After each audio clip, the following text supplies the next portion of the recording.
"I'm going to count to 3, says the soldier. Svetlana Marcinkovska meets his gaze with her small, bright, grey-green eyes. Just a kid, standing in her courtyard in his army uniform, pointing a gun at her soft, 59-year-old stomach. Good God, she sighs. Svetlana glances over at Zhulik, the angrier of her 2 dogs, who's snarling on his back legs and pulling against his chain. Her thumb moves instinctively to stroke the calluses on her right hand. Svetlana is inclined to argue with the soldiers. Decades of dealing with her husband, Petya, and her son, Misha, have left her with a short fuse. They're a lazy pair, often drunk, squabbling with their friends and looking for a bottle. Slobs, she calls them almost daily, with a snort and a roll of her eyes. And they nod and smile apologetically, knowing she's the boss of this small, chaotic, hand-to-mouth household, tethered to a gentle hillside in a quiet, not quite forgotten corner of southern Ukraine.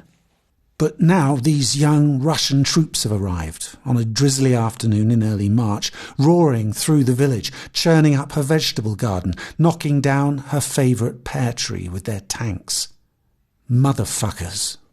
Svetlana is not usually given to swearing, but the word, and others like it, have followed the Russians like a cloud of summer midges as they fanned out across Rakove village, hammering on steel gates with their rifle butts. It is Wednesday, the 2nd of March 2022, 1 week to the day since the Kremlin launched its invasion of Ukraine, and the nation's collective bloodstream is still pumped full of adrenaline and outrage and a cloying, nauseating sense of disbelief. It's like being woken from an uneasy sleep to find yourself in a deeper, waking nightmare. Vast columns of Russian armour are advancing from Belarus in the north towards the capital Kyiv, from the east into the Donbass region, and from the Crimean Peninsula across southern Ukraine, looking for a way to seize the entire Black Sea coastline. Which is what has brought these Russian soldiers to Svetlana's cottage in Rakove, just outside the town of Voznesensk, with their guns and scowls and muddy boots, and this strange sense of entitlement, as if what they're doing here makes any sense at all. An armoured personnel carrier has already crashed to a halt on top of the Marcinkovskys' outside toilet, reducing it to rubble.